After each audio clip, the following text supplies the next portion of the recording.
नमस्कार, मैं हूं आशीष चित्रांशी और आप देख रहे हैं द न्यूज लॉन्चर। आज शुक्रवार बड़ी खबरों का वार है। आज फिर एक बड़ी खबर है। लगातार आज एक के बाद एक दिल्ली से ही खबरें आ रही हैं। अभी हमने आपको दिखाया, बताया कि किस तरीके से आम आदमी पार्टी को करीब-करीब खत्म करने की कगार पर भाजपा ने पहुंचा दिया है। राज्यसभा के 10 में से 7 सांसदों ने पार्टी छोड़ दी है और भाजपा में शामिल हो गए हैं।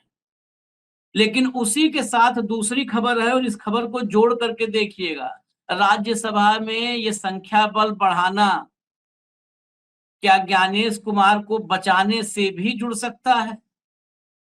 सवाल तो उठेंगे। खबर ये है कि चुनाव आयोग के दफ्तर से ज्ञानेश कुमार को बाहर करने के लिए, मुख्य चुनाव आयुक्त की कुर्सी से हटाने के लिए 73 सांसदों ने दस्तखत कर दिए हैं। 73 सांसद खड़े हो गए हैं। इस बार नोटिस, पिछली बार याद कीजिए 12 मार्च को नोटिस दिया था। राज्यसभा और लोकसभा दोनों में विपक्ष ने 63 राज्यसभा सांसदों ने दस्तखत किया था और 120 के करीब लोकसभा सांसदों ने दस्तखत किया था। लेकिन राज्यसभा और लोकसभा दोनों जगहों पर सभापति और स्पीकर सीपी राधाकृष्णन और ओम बिरला ने उस महाभियोग के नोटिस को खारिज कर दिया था। इस बार 73 सांसदों ने दस्तखत किया है और ये 73 सांसदों के दस्तखत के साथ एक बार फिर से ज्ञानेश कुमार को हटाने के लिए महाभियोग का नोटिस राज्यसभा में दिया गया है। मोदी को एक बार करारी शिकस्त लोकसभा में देने के बाद इंडिया गठबंधन के सामने फिर चुनौती है और ये सबसे बड़ी चुनौती है कि वो क्या फिर से संसद में मोदी को हरा देंगे या देश को सिर्फ ज्ञानेश कुमार का कच्चा चिट्ठा दिखाकर और सुनाकर विपक्ष अपने मकसद में कामयाबी हासिल करेगा। ये एक साथ कई सवाल हैं। हेमंत भाई को ले आइए स्क्रीन पर, फिर मैं चर्चा शुरू करूं, खबरें दिखाऊं। स्वागत है हेमंत भाई। जरा भैया हेडलाइन लाइए, दिखाइए, शुरू करिए कार्यक्रम। Fresh bid to impeach CEC Gyanesh Kumar. Opposition submits new notice signed by 73 MPs in Rajya Sabha. आगे बढ़िए। Opposition parties submit fresh notice seeking motion for removal of CEC Gyanesh Kumar. और चलिए आगे, चेंज करते चलिए। Opposition's fresh bid to impeach CEC Gyanesh Kumar moves notice in Rajya Sabha. आगे चलिए, या हिंदी में भी आई। हाँ, सीसी ज्ञानेश कुमार को हटाने के लिए राज्यसभा में नोटिस, 73 सांसदों ने किए दस्तखत। आगे चलिए। मुख्य चुनाव आयुक्त को हटाने के लिए राज्यसभा में नोटिस, इस पर 73 सांसदों के दस्तखत। मार्च में दोनों सदनों में खारिज हो चुका है प्रस्ताव। खारिज मार्च में नहीं हुआ था, खारिज 6 अप्रैल को हुआ था। मार्च में नोटिस दिया गया था। आजकल लिखने में लिख देते हैं, जो मनाता है लोग तो लिख देते हैं उसको। जरा इसमें पूरा डिटेल में नोटिस जो जारी किया दिया गया है, उस नोटिस का पूरा डिटेल है। जयराम रमेश का ट्वीट दिखा दीजिए एक बार, तो उस ट्वीट में पूरा डिटेल है, ब्यौरा है। ये देखिए, राज्यसभा में 73 विपक्षी सांसदों ने अभी-अभी अपने सेक्रेटरी जनरल को भारत के राष्ट्रपति को संबोधित प्रस्ताव प्रस्तुत करने के लिए एक नया नोटिस ऑफ मोशन सौंपा है, जिसमें मुख्य चुनाव आयुक्त श्री ज्ञानेश कुमार को पद से हटाने का आग्रह किया गया है। यह मांग 15 मार्च 2026 को और उसके बाद उनके द्वारा किए गए कृत्यों और गलतियों के आधार पर सिद्ध दुराचार के आधार पर की गई है, जो भारत के संविधान के अनुच्छेद 324(5) को अनुच्छेद 124(4) के साथ पढ़ते हुए, साथ ही मुख्य चुनाव आयुक्त और अन्य चुनाव आयुक्त नियुक्ति, सेवा शर्तें और कार्यकाल अधिनियम 2023 की धारा 11(2) तथा न्यायाधीश जांच अधिनियम 1968 के अंतर्गत आता है। अब मुख्य चुनाव आयुक्त के खिलाफ 9 विशिष्ट आरोप हैं। 9 आरोप मतलब 9 सबूतों के साथ ये गए हैं, जिन्हें बेहद विस्तार से दर्ज किया गया है और जिन्हें ना तो नकारा जा सकता है, ना ही दबाया जा सकता है। यानी ये 9 भी देश के सामने आए और ब्यौरे के साथ आए तो भी एक्सपोज हो जाएंगे। पूरी काली डायरी जो है, काला चिट्ठा खुल जाएगा।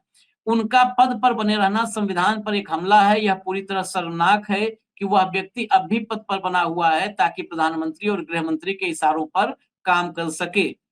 अब यहीं पर आप रुक जाइए, एक खाली जो थोड़ा-सा कुछ आरोप आए हैं, आरोपों का ब्यौरा आया है, वो हम दिखा देते हैं, फिर हेमंत भाई के पास चलेंगे। ज़रा ले आइए वो डिटेल जिसमें कुछ आरोप बताए गए हैं। इससे पहले मार्च में विपक्ष ने ज्ञानेश कुमार को हटाने के लिए संसद में नोटिस दिया था। हालांकि लोकसभा अध्यक्ष ओम बिरला और राज्यसभा सभापति सीपी राधाकृष्णन ने इन नोटिसों को खारिज कर दिया। उन्होंने कहा कि ज्ञानेश कुमार के खिलाफ लगाए गए आरोप उन्हें हटाने के लिए आवश्यक उच्च संवैधानिक मानदंडों को पूरा नहीं करते। नीचे चलिए जरा, क्या आरोप हैं? क्या आरोप हैं?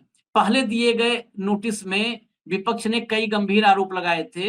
ये पिछली बार के नोटिस के आरोप हैं, इस बार के आरोप अभी नहीं सामने इसका मतलब आ रहे हैं। पिछली बार के नोटिस के आरोप हैं निष्पक्षता और संवैधानिक दायित्व निभाने में विफलता, कार्यपालिका के दबाव में काम करना, चुनावी प्रक्रियाओं में पक्षपात, डेटा साझा करने में पारदर्शिता की कमी। ये तो बहुत सारे हैं। ये तो आलंद में डेटा मांगते रह गए, वहां के एसआईटी का जो है, जो जांच सीआईडी कर रही थी, उसने आरोप लगाया था।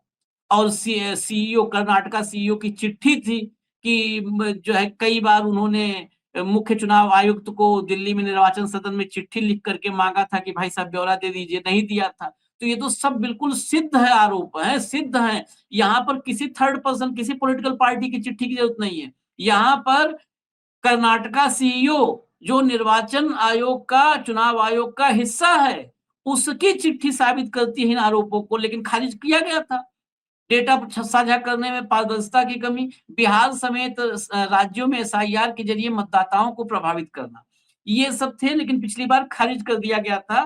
अब देखिए इस बार भी खारिज करते हैं, क्या करते हैं, क्योंकि ये तो आप ओम बिरला के बारे में मैं आपको बताऊं तो ओम बिरला की तौहीन होगी। ओम बिरला के बारे में पूरा देश जानता है, यहाँ तक कि देश के बाहर भी लोग जान चुके हैं कि एक स्पीकर है लोकसभा में, ओम बिरला नाम है उनका। अब मैं सीधा चल रहा हूँ हेमंत भाई के पास। 73 सांसदों को दस्तखत है। दस्तखत होने से स्वीकार हो जाना तो तय नहीं है। राधाकृष्णन साहब स्वीकार करेंगे क्या? उन्होंने धनखड़ का हश्र देखा है हेमंत भाई। ये 73 सांसद दस्तखत किए, बड़ी अच्छी बात है, इसमें बड़ी प्रसन्नता है, हमें तो बहुत निजी तौर पर प्रसन्नता है। ऐसा नहीं होना चाहिए किसी देश में चुनाव आयुक्त, एक पल भी नहीं रहना चाहिए। लेकिन 73 क्या 173 आप करवा लो। स्वीकार करेंगे राधाकृष्णन? आशीष भाई नमस्कार, आपको सारे दर्शक साथियों को भी। देखिए, पहली बात तो संविधान में जो आर्टिकल 324(5) है, उसमें जो प्रस्ताव दिया गया इनको हटाने का, उसका एग्जैक्ट नाम महाभियोग नहीं है, लेकिन उसको महाभियोग के रूप में ही गिना जाता है, क्योंकि वो जो प्रोसेस है वो एग्जैक्टली वही है जो सुप्रीम कोर्ट, हाई कोर्ट के जजों को हटाने का होता है इम्पीचमेंट के जरिए।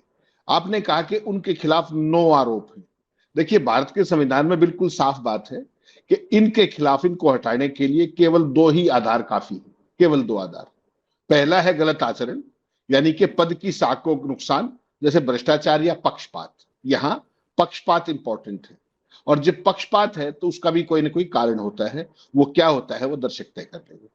दूसरा है अक्षमता, उस इनकेपेसिटी, उसको अंग्रेजी में बोलते हैं, शारीरिक या मानसिक कमजोरी से काम नहीं कर पाना। तो अक्षमता तो नहीं, लेकिन जो पहला जो है वो 100% उनके ऊपर लागू होता है, इसमें कहीं कोई समस्या है नहीं। आपने बड़ी महत्वपूर्ण बात कही कि क्या 173 भी दस्तक कर देंगे तो क्या होगा। सिंपल सी बात यह है कि जैसे उसमें बेसिकली क्या कि बहाना क्या बनाया गया, जो पिछली बार खारिज किया गया, कि इसमें जो आरोप हैं वो पर्याप्त नहीं। What do you mean by this? और उच्च संवैधानिक मानदंडों को पूरा नहीं करते। आप बताइए आशीष भाई, आप मेरे खिलाफ महाभियोग प्रस्ताव ला रहे हो, मुझे हटाने का प्रस्ताव ला रहे हो, और उच्च संवैधानिक मानदंड मुझे पूरे करने चाहिए, आपको करने चाहिए? ये तो मुझे अपना काम करते समय, जब मैं एक संवैधानिक पद पे हूं, जो कि ज्ञानेश गुप्ता है इस समय, उनका ऐसा आचरण ही क्यों था कि उनके खिलाफ ये प्रस्ताव आया? सवाल तो ये भी है ना, इससे पहले तो नहीं आया। तो उस पर विचार करने की बजाय, उसको जो संविधान में जो प्रावधान है उनके तहत उसको चलाने की बजाय सीधे सीधे उनको खारिज कर देना, ये कह के कि उच्च संवैधानिक मानदंडों को पूरा नहीं करता। अच्छा, इंटरेस्टिंग बात उसमें एक और है, अकेला यहां से खारिज नहीं हुआ, राज्यसभा से खारिज नहीं हुआ, सीपी राधाकृष्णन साहब ने नहीं, दोनों चेयर ने एक साथ, ओम बिरला साहब ने, इन्होंने इकट्ठा किया। इसका मतलब क्या है? इसका मतलब यह है कि सरकार नहीं चाहती थी कि किसी भी तरीके से जो बात विपक्ष कहना चाहता है वो इन राज्यों के चुनाव से पहले सार्वजनिक हो। वो जो एक अपने यहाँ कहावत है ना कि बकरे की माँ कब तक खैर बनाएगी, वो स्थिति यहां पर है कि कब तक दोनों चेयर उसको बचाएंगे। अब तो चलो ये 5 राज्यों के चुनाव अब हो जाएंगे, 4 तारीख को परिणाम भी आ जाएगा और उसका सेशन अब आएगा, जब इसके अंदर क्या बोलते हैं अपने जो मानसून सेशन, तो कब तक बचाएंगे उनको। और अगले साल आपको पता है उत्तर प्रदेश समेत तमाम महत्वपूर्ण राज्यों के चुनाव। वैसी परिस्थिति में सरकार नहीं चाहती। देखिए आज की तारीख में एक बात तो सच है, बिल्कुल मान के चलना पड़ेगा, चाहे वो ओम बिरला के खिलाफ प्रस्ताव हो अविश्वास का, चाहे वो ज्ञानेश गुप्ता के खिलाफ हो, इसमें कोई शक नहीं है कि विपक्ष के पास वो नंबर्स नहीं है, इसमें कोई कंफ्यूजन नहीं है। लेकिन ये महाभियोग या अविश्वास प्रस्ताव लाने के पीछे एक चीज काम करती है, और वो ये है कि सामने वाला व्यक्ति क्या उस प्रस्ताव को आने के बाद अपने कामकाज को, अपनी कार्यप्रणाली को क्या उसमें सुधार कर लेगा। तो यहां आपने देख लिया कि लोकसभा में स्पीकर के खिलाफ प्रस्ताव आया था, उसके बाद उनके व्यवहार में क्या परिवर्तन आया है वो सारा देश day in and day out देखता है। मुझे और आपको उस पर वैल्यूएबल जजमेंट देने की जरूरत नहीं है कि वो जब लेफ्ट की तरफ देखते हैं तो उनका क्या रवैया होता है जहां विपक्ष है, जब राइट की तरफ देखते हैं तो उनका क्या रवैया होता है। ये सारी चीजें अब ब्लैक एंड व्हाइट में बिल्कुल क्रिस्टल क्लियर है। एक चीज तो उसका कोई परिवर्तन उनके व्यवहार में आया, संसद के संचालन में आया, तो जवाब है ना। तो हम ये उम्मीद कैसे कर सकते हैं कि पहली बात तो ज्ञानेश गुप्ता के कच्चा चिट्ठा जो उन्होंने बिहार में किया, जो उन्होंने हरियाणा में होने दिया, जो कर्नाटका के सारे मामले हैं राजीव अग्रवाल से लेकर के अब तक के, कि वो सारे मामले संसद के अंदर सभी दलों के लोग खोलें, सरकार उनका क्या जवाब देगी, वो सारे सवाल अपने आप में। क्योंकि सरकार के पास जो है अभी तक सारा देश क्या कह रहा था कि वार फाइटिंग मशीनरी है। वार फाइटिंग मशीनरी एक चीज है, लेकिन उससे भी जो गंभीर बात है कि अगर चुनाव आयोग जो कि संविधान में इस सारे का एक रेफरी है, रेफरी की भूमिका अगर प्लेयर किया जाए और प्लेयर भी ओपनर हो जाए तो उसमें क्या करे कोई। तो ये तो ज्ञानेश गुप्ता की तो स्थिति वो है। अब इसमें होता क्या है बेसिकली कि जब ये इस तरह का प्रस्ताव आप लाते हो तो उसमें बाकायदा 3 सदस्यीय समिति का गठन किया जाता है। उसमें एक हाईकोर्ट का चीफ जस्टिस होता है, सुप्रीम कोर्ट का भी जज होता है और एक लीगल एडवाइजर होता है। तो आप पहले कमेटी तो गठित करो।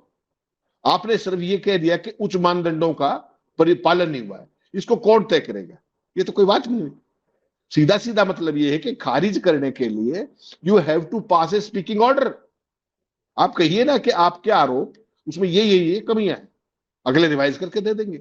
लेकिन उसको आउटराइटली खारिज कर देना ये अपने आप में एक सवाल है संवैधानिक प्रावधानों पे, जो आज की तारीख में संसद के अंदर आपको दिख रहा है। संसद के अंदर क्या कोई मामला उठा करके देख लो, सबकी स्थिति मोर और लेस यही है संवैधानिक संस्थाओं की। तो अब सवाल ये है कि इनको हटाने के लिए जो चीज है उसको बेसिकली क्या है कि सुप्रीम कोर्ट वाला सारा प्रोसेस है, जो उसको हटाना हो, ज्ञानेश को या बाकी चुनाव आयुक्तों को हटाना हो, उसके लिए मुख्य चुनाव आयुक्त की सिफारिश जरूरी होती है। तो बेसिकली जब ज्ञानेश की आप बात करते हैं आशीष भाई, तो पहले आपको जजेस इंक्वायरी एक्ट 1968 के तहत दोनों सदस्यों में से एक ही दिन नोटिस दिया जाता है, तो जांच समिति तभी बनेगी जब दोनों सदनों में प्रस्ताव स्वीकार कर लिया जाएगा, यानी कि दोनों चेयर स्वीकार कर ले, उसके बाद ये इन्वेस्टिगेशन कमेटी बढ़ेगी। ठीक, उसके बाद लोकसभा और राज्यसभा स्पीकर मिलकर एक संयुक्त जांच समिति बनाएंगे। पूरे का पूरा एक लेड डाउन प्रोसीजर। इनको समस्या क्या है कि इन्होंने जो चुनाव प्रदेश के किसी प्रदेश में, किसी देश में कोई भी चुनाव की स्थिति है, उसका एक ऐसा सिस्टम बना दिया कि विपक्ष चाहे कुछ भी कर ले, वहां का माहौल चाहे कुछ भी हो, जीतेगा तो बीजेपी। वो जो परिस्थिति बनी है और उसमें आम आदमी बेचारा समझ से परे। अब जो बंगाल के अंदर जो वोटिंग परसेंटेज को लेकर के जो कुछ हो रहा है, राजीव अग्रवाल कहाँ है? कई बार मैं और आप बात करते हैं, गायब। जिस दिन से रिटायर हुए हैं, डिटॉक्स के लिए जाने की बात कर रहे थे, अभी तक वो डिटॉक्स नहीं हुए। कुरैशी साहब कब रिटायर हुए थे? कब रिटायर हुए थे?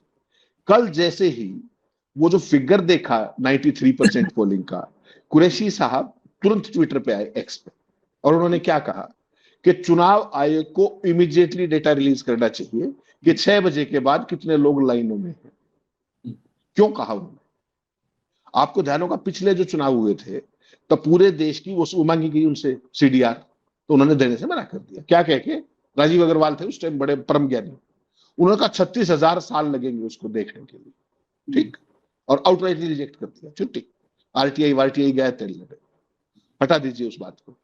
ये जो महोदय है इनके हटाई आरटीआई लगी कि 6 बजे के बाद जो वोटिंग परसेंटेज बढ़ा ना तमाम राज्यों के अंदर, कि 6 बजे के बाद कितने लोग लाइनों में थे, वो जितने भी होते हैं आशीष भाई, उनको पर्ची दी जाती है और दरवाजा बंद कर दिया जाता है 6 बजे कि भाई जो जो लोग हैं जो उस टाइम आगे थे ये पर्चियां पकड़ी। किसी का भी रिकॉर्ड नहीं दिया, एक का भी।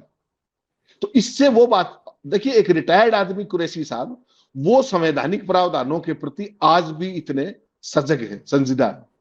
और जो सर्विंग है उसको इलेक्शन का, रिप्रेजेंटेशन ऑफ पीपल एक्ट का कोई इल्म ही नहीं है। क्यों? क्योंकि सारा सिस्टम साथ है। कहां जाओगे आप? क्या कर लोगे? आरटीआई में आप आउटराइटली मना कर दिया, कहां जाओगे आप? हाई कोर्ट में। ज्यादा कहना ठीक नहीं है। फिर सुप्रीम कोर्ट जाओगे, सुप्रीम कोर्ट में क्या होगा? आज बड़ी इंटरेस्टिंग चीज हुई है, आप जानकर, आपने शायद ध्यान नहीं किया, आप बिजी थे। वेस्ट बंगाल के अंदर जो लोग चुनाव करा रहे हैं अधिकारी, उन्हीं के नाम कट गए। ठीक, उन्हीं के नाम कट गए 65। वो भाई सुप्रीम कोर्ट में आएंगे, स्वाभाविक है, मौलिक अधिकार है, सीधा सुप्रीम कोर्ट में वो आए। क्या जवाब दिया पता है? वही जो 5-7 दिन पहले, 10 दिन पहले मैंने आपसे चर्चा की थी कि इस बार चुनाव में शायद वोट ना दे पाए, कोई बात नहीं, आगे के लिए देख लेंगे। वही ज्ञानी थे, वही वाले। उसके बाद छोड़ दीजिए क्या किया उन्होंने। वो अधिकारी चुनाव करा रहे, मेरा और आपका वोट डलवा रहे हैं, और उनको कहा गया कि आप उस ट्रिब्यूनल में ही जाइए। और ट्रिब्यूनल का तो आपने हाल देख ही लिया। कुल 136 या 36 लोगों का केस रिजॉल्व हुआ अब तक। एक राउंड की पोलिंग भी होगी। गजब देखिए, सबको एक आंख से देखना। जो आदमी पोलिंग करा रहा है खुद, उसकी वोट नहीं डलेगी। ऐसा संभव है क्या? और उसके बावजूद भी कहते हैं कि जो इनके खिलाफ अविश्वास प्रस्ताव था, श्रीमान गणेश गुप्ता के खिलाफ, उसके खिलाफ चेयर क्या कह रही है? वो उच्च संवैधानिक मानदंडों के मुताबिक नहीं था। तो फिर कौन से मानदंड है वो बता दीजिए आप। ट्यूशन ले लेगा सारा विपक्ष, आप दे दीजिए ज्ञान। तो ये परिस्थिति है। मतलब आप अविश्वास प्रस्ताव कोई ला रहा है, उसमें मैटर ऑफ फैक्ट केवल, जैसा मैंने कहा कि केवल और केवल 2 आधार होते हैं, केवल 2 आधार, कि गलत आचरण हो या अक्षमता हो। तो अक्षमता पे तो कोई बात नहीं कर रहा, और गलत आचरण में कोई चूक नहीं है। जब आपकी निष्पक्षता ही कंप्रोमाइज हो गई मोर देन वंस, ठीक, तो मैं तो ये कहता हूं कि विपक्ष पहले ही लेट हो चुका है ये लाने में। उसको ये प्रस्ताव इनके बढ़ने के 6 महीने के अंदर ला देना चाहिए, क्योंकि इन्होंने तो अपनी बैटिंग पहले दिन से शुरू कर दी थी। ठीक, जैसे ही शपथ हुई, फर्स्ट डे से बैटिंग शुरू कर दी थी। तो विपक्ष ने देरी कर दी, और कुछ देरी अब यहां इस पूरे प्रोसेस में हो जाएगी। पिछली बार आपने देखा कि एंड टाइम पे खारिज कर दिए दोनों ने, और स्पीकिंग ऑर्डर नहीं लिखा। देख, सबसे इंटरेस्टिंग बात ये, जब आप जो यहां पर जब बैठते हैं ना चेयर, दोनों, चाहे वो स्पीकर हो और चाहे वो चेयरमैन हो, वो क्वासी जुडिशियल फंक्शन करते हैं। और क्वासी जुडिशियल फंक्शन के अंदर सबसे महत्वपूर्ण बात होती है कि you have to pass a speaking order with detail reasoning. तो वो कहां है इसके अंदर? सवाल ये भी है। लेकिन कौन बताए, किसको बताए, कहां अपील करे, क्या दलील करे? पूरे का पूरा सिस्टम ऐसा बना दिया गया है कि जो किसी को सूट करता हो उसी के हिसाब से सदन चलेगा, उसी के हिसाब से एजेंसियां चलेंगी, उसी के हिसाब से देश चलेगा, उसी के हिसाब से आपके माई लॉर्ड्स भी चलेंगे। अब तो ये साबित हो गया। तो जाए कहां? आप सोचिए, जब जो इतना पावरफुल विपक्ष, उसकी परिस्थिति ये है, तो इस देश में आम आदमी के लोकतांत्रिक अधिकारों का क्या होगा? सवाल केवल इतना। मैं हेमंत भाई, 2 बातें इसमें ठीक है, एक्सेप्ट नहीं करेंगे। मुझे अभी भी डाउट है, वो कितना भी जयराम लिख दें कि इस बार नहीं इसको अस्वीकार कर पाएंगे, बहुत ही सटीक वो दिया है, सबूत तुम रख दो, क्या फर्क पड़ता है? उनके पास अधिकार है, वो खारिज कर देंगे लिख करके, वही कि संवैधानिक मानदंडों के अनुरूप नहीं है, खारिज कर देंगे। 73 नहीं, आप 173 कर लो, 250 सांसद हैं, 10-20 एक्स्ट्रा करवा लो, क्या फर्क पड़ता है? वो खारिज कर देंगे तो कर देंगे। सवाल एक बड़ा है। एक तो आपने कहा था जो कि कुरैशी साहब ने ट्वीट किया था, बहुत सारे ऐसे लोग हैं, कुरैशी साहब हैं, लवासा साहब हैं, ओपी रावत हैं, ये तो चलते फिरते लोगों को अवेयर कर रहे हैं, लिख रहे हैं, बता रहे हैं, इंटरव्यू करने जाओ आपको इंटरव्यू दे रहे हैं, सब कुछ बोल रहे हैं। आपने कहा लाइन लगती है, लाइन में तो इतनी सॉलिड प्रक्रिया है। भारत में ये लोग कहते हैं ना कि पहले कुछ नहीं था, हमने कर दिया। अरे आपने तो जो कुछ था उसका नाश कर दिया। इतनी सॉलिड प्रक्रिया है कि सिर्फ गेट बंद करने का नहीं है। जो लाइन लगती है, उसमें जो पर्ची दी जाती है, उसका नंबरिंग का जो सिस्टम है, अगर 75 लोग मान लिया है, तो 75 लोगों में नंबर 1, जो 1 नंबर पर्ची दी जाती है, वो जो सबसे लाइन में पीछे होता है उसको दी जाती है। पीछे से पर्ची बढ़ती है 1, 2, 3, 4, जो सबसे आगे होता है उस समय मतदान का समय खत्म होते ही रोक दिया जाता है लाइन। वहीं पर रुक गई लाइन, पीछे से एक नंबर और आगे वाले को सबसे आखिरी नंबर 75 मान लिया तो 75वां नंबर आगे हो गया। यानी पीछे कहीं पर भी मतलब अगर कंप्रोमाइज्ड भी हो कोई वहां पर स्टाफ, ये होता है कंप्रोमाइज्ड, ये क्यों व्यवस्था हुई? ऐसा नहीं कह दो 75 है 75 पे बंद हो गया, लेकिन अगर कोई स्टाफ कंप्रोमाइज्ड है तो उसके पास मौका है 76वां पीछे खड़ा हुआ 76वें को 76 नंबर पर्ची दे दे। लेकिन इतनी सॉलिड व्यवस्था थी कि एक नंबर पीछे रहेगा तो आप 0 तो दे नहीं पाओगे, और 75 तो सबसे आगे आपने दे दिया, वहां मतदान शुरू हो जाएगा तुरंत पर्ची पड़ते ही, तो 75 74 आने लगेगा, आप 76 पैदा ही नहीं कर सकते हो कि 76 दे दे, कंप्रोमाइज हो गए तो भी नहीं कर पाओगे। इसीलिए नहीं दे पाते ये, इसीलिए वो आंकड़ा नहीं दे पाते, क्योंकि वहां पर कितना भी कंप्रोमाइज सिस्टम हो, अगर आंकड़ा जारी कर दिया तो खेल नहीं हो पाएगा। ये वजह है, वजह पे आ रहा हूं। दूसरी बात यह है कि जब 73 सांसद 120 सांसद 63 सांसद आप कर रहे हो, नहीं हो रहा है, और आपने भी एक बात कहा खुल के कि जाए तो कहां जाए, कहां जाओगे आप? अदालत में जाओगे, अदालत में कहा जाएगा अरे यार तुम लोग हार के आ जाते हो टाइम पास करने, गेट लॉस्ट, सब कुछ हो जाएगा।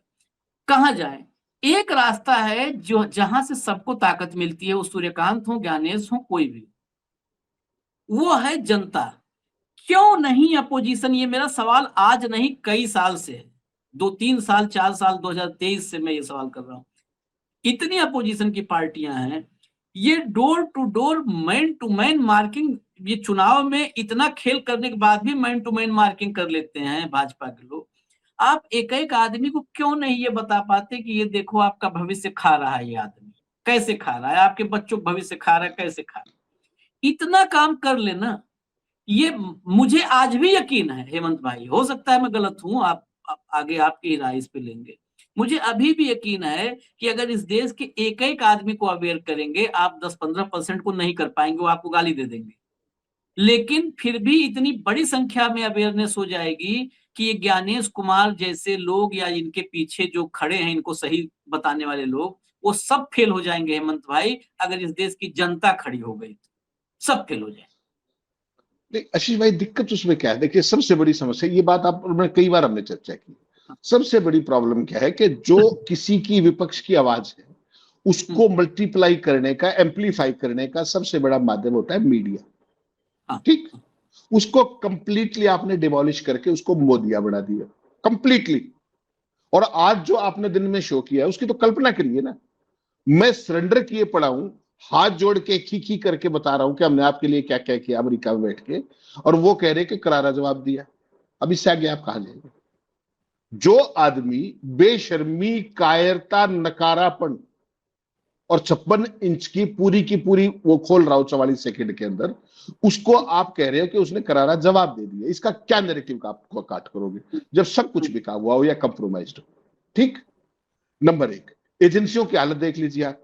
आज से ठीक 10 दिन पहले जो आम आदमी पार्टी ने नया राघव चड्ढा की जगह बनाया अपना उपनेता, उसके यहां रेड मारी, कहां है वो? आज चला गया ना बीजेपी के अंदर है कोई। चलिए छोड़िए सारी बातें, वो एक आशीष भाई एक छोटी सी बात होती थी, एक लोकलाज नाम की चीज होती थी, वो दिखती है आपको कहीं? वो लोकलाज बात की बात में केवल सियासत की नहीं कर रहा, मैं हर इंस्टीट्यूशन की कर रहा हूं।